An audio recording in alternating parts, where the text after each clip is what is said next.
Hi, my name's Greg. I've been working with Britannica for about 6 or 7 months now, and I'm very happy to demonstrate our resource to you today. So, before I go into the resource, I'd just like to say a little bit about Britannica. So, we were founded in 1768, and some of you may know us for our books, the encyclopedias. And since then we've now moved completely digital. So we've taken all the content from our books and put them onto an online database, which you can see here. So what I'm going to do is take you through the resource and show you what it is and what we're about. So as you can see, the resource is split into 3 distinct learning levels.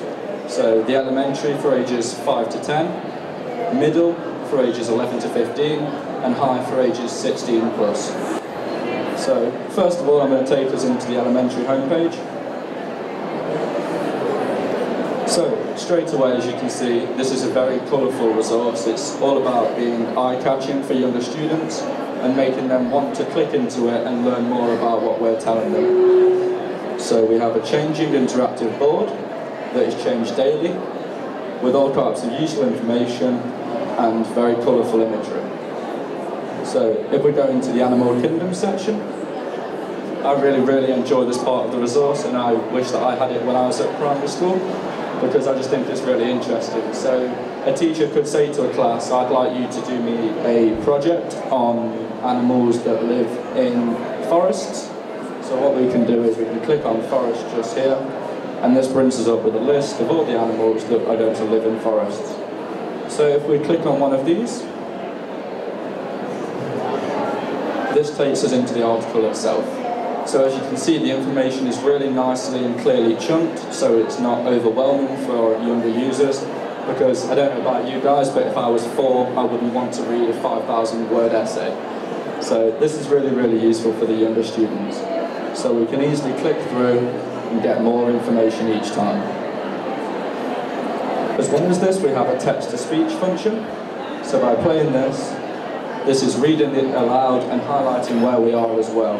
So this is perfect for students learning English as a foreign language, because not only can they hear it being read aloud, but they can follow it with their eyes as well. So this is going to be really useful, especially for the younger students as they're starting to progress through the school system. Across the bottom here we have different images that we can always click into, and it'll bring it up here. So everything within Britannica is copyrights cleared for all educational purposes. So you can print these off for presentations, for handouts for classes, and for PowerPoints and that kind of thing. So anything a teacher wants to use this for, they are perfectly at liberty to do. So what I'm going to do now is take us back to the Britannica homepage and show you into the next part of the resource, which is the middle. So as you can see, there's a difference between this homepage and the elementary. This is less colourful and more geared towards the educational side of things. So again, we have a changing interactive board that changes daily, and on average, the content within Britannica is updated every 20 minutes. So it's a very current and up-to-date resource. And we have a team of over 400 editors who work constantly to make sure that everything within Britannica is checked and cleared for educational purposes. So there's never going to be anything inappropriate, and it's not like if you search Apple in Google, you get links to iPhones. If you search Apple in Britannica, you're just going to get apples. So it takes the stress off teachers' mind that students aren't going to be looking at anything that they don't want them to see. So if we scroll down, one of the functions that I really enjoy about Britannica is to compare the countries, and this enables us to compare 2 countries, which is going to be perfect for students doing projects, especially following the International Baccalaureate curriculum, because it means that they can really learn about their place in the world and the world around them. So a teacher could say, I'd like you to talk about the Brazil Olympics and compare that to the country, the US. So this brings us up with a statistics table, talking of population, size, and all of the different factors you can see on there. So this is just a really simple layout that students and staff can all understand, and it's full of really useful information that can be copy and pasted, or dropped into a presentation or an essay, or anything like that. And then if we click up here to articles and media, this gives us the links to the complete articles related to Brazil and the United States.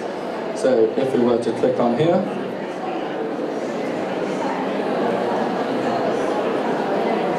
sorry, the internet's a little bit slow with all the people in here today. So this has taken us to the article related to the United States. And the beautiful thing about Britannica is these three numbers here. So no matter where you are in the results, you can always change the reading level.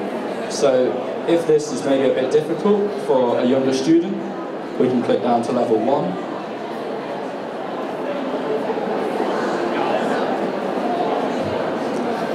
In a minute. And this simplifies the article. So this is going to be really basic understanding for younger students. And similarly, if we're finding that too easy, we click up to level 3.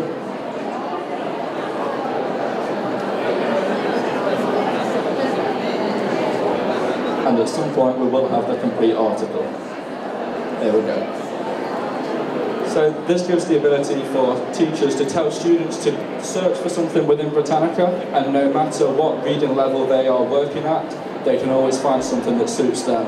And all the information is the same, it's just been changed by our editors to suit that reading level. So, and another really useful function that we have within Britannica is a double-click dictionary. So no matter what word you click on within Britannica, by double-clicking, it comes up with a full dictionary definition. And this is provided by Merriam-Webster, which is one of the Britannica resources, and you get that included within Britannica. And not only do we have the definition, but we also have the ability for the definition to be read in Arabic, and also we can do it in Spanish and other languages as well. So again, this is going to be perfect for students learning English as a foreign language, because it means that they can really get a grasp on the definition of words and the pronunciation of words as well. So if we go into this related tab just here, this is a really good feature from within Britannica because it encourages students to click through more and not stay at the first search results page.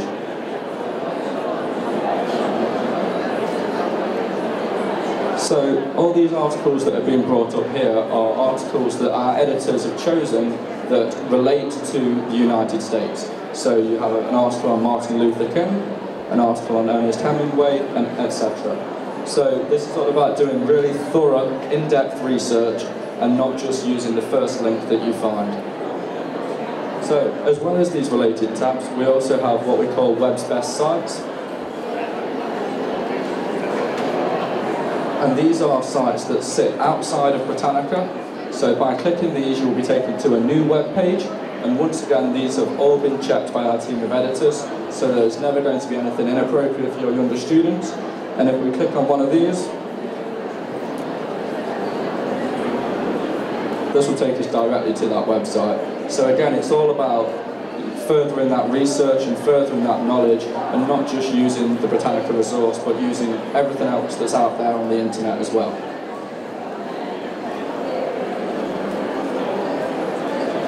In addition to this, we have primary sources and ebooks.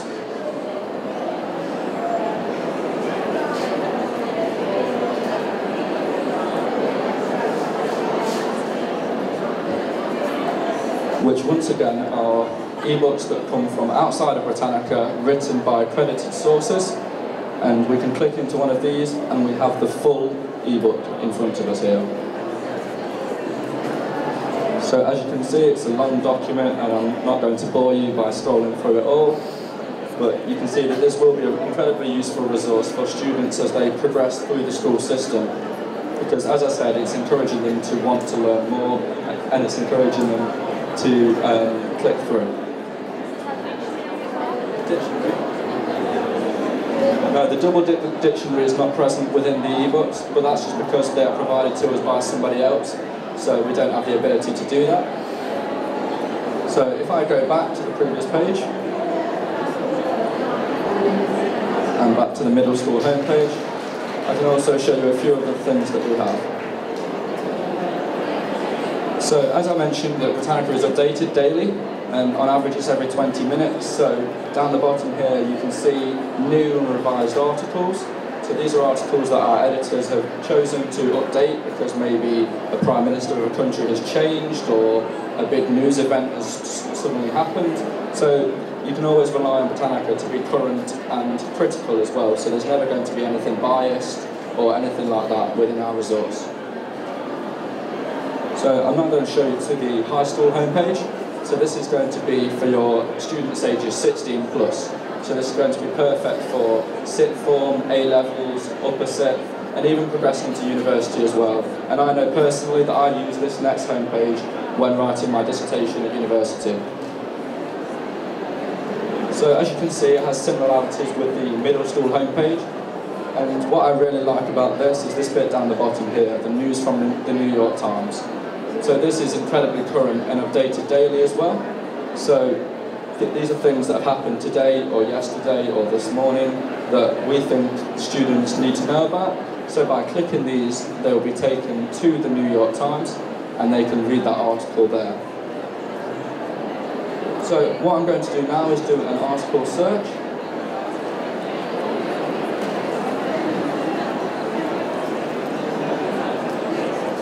And so I've searched for solar system, and you can see from here that we have 245 results.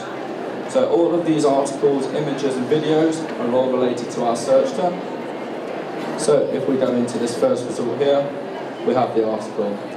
Now this little drop down at the top box here, we like to call the Britannica toolbox, and this is full of some really useful functions for both students and staff. So with this orange icon here, this gives them the ability to favourite articles, and then they can then log out of Britannica, log back in at home or on their iPhone or their tablet, and this information will be stored for them. So I'm going to come back to that section in a little moment and carry on with the rest of the Britannica toolbox. So we also have the ability to print, email, and this tool here is the citation tool, which is incredibly useful for students as they're getting older. Because I know at school I was always being told by my teachers that I need to reference correctly and I need to cite correctly. So using this function, we can choose the style that we use, and this will change the link below here so that we can copy and paste it and drop that directly into our bibliography of our essay. And this is the credited source. So imagine you're a teacher down there saying thank you. So yeah, that's really useful, and not only do we have the ability to change the citation style, but Britannica will remember which style you chose. So if we click into another essay, or another article, sorry, that same citation style will be present, so all we need to do is copy and paste that link. As well as that, we have a translation function, and this is powered by Google Translate. So we have over 52 languages. Don't know how that happened. So this is powered by Google Translate, and as you can see here, we can change it into many different languages. So we can change it into Swedish.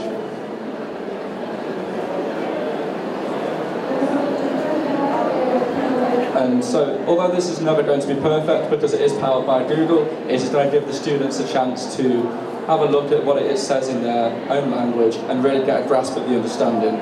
And if we hover over a word, it gives it us back in the English as well. So this is perfect for students learning English as a foreign language because it means that they can really grasp what it's saying and they can get a thorough understanding of it. So I'm just going to convert this back into English. As well as, like in the primary homepage, we also have the read aloud function, and that's present for the whole of Britannica. And as always, it will highlight it for you as it's reading aloud.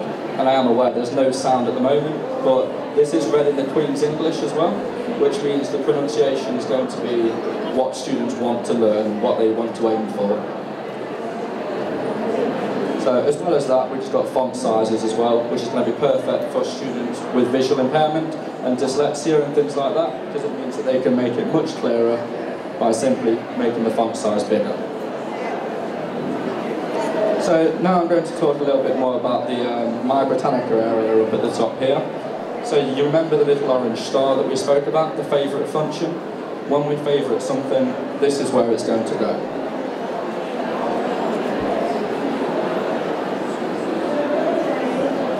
So this is what we call a resource pack.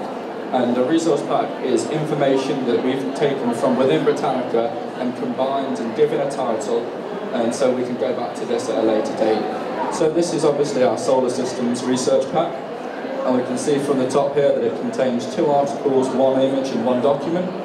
And the beautiful thing about this is that teachers or students can add notes next to here and say what they want to do with this resource. So as you can see here, it says ask students to read, ask students to draw their own versions of this image, tell class to read, article and discuss. So this is perfect for teachers because it means that they can write themselves little prompts and notes so they can kind of keep their train of thought when they're doing their lesson and they know exactly where they're moving to next. So this resource pack here is available for all staff and students, and then the next section that I'm going to show you is just the teacher section.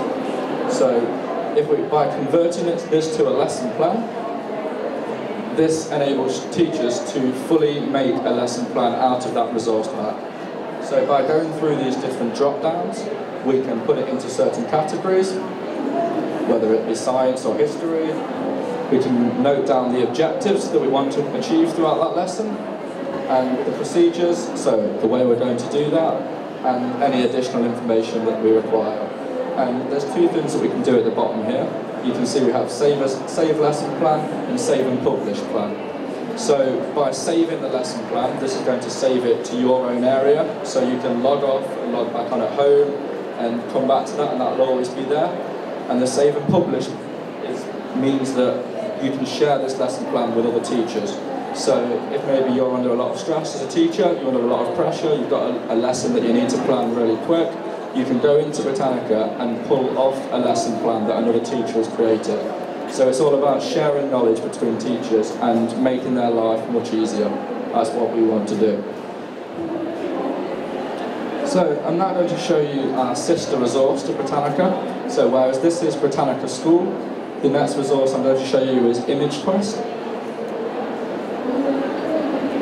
And this is an image database. Now on here we have over 3 million rights cleared images. So once again, cleared for all educational purposes. You don't need to worry about copyright or getting permission or anything like that.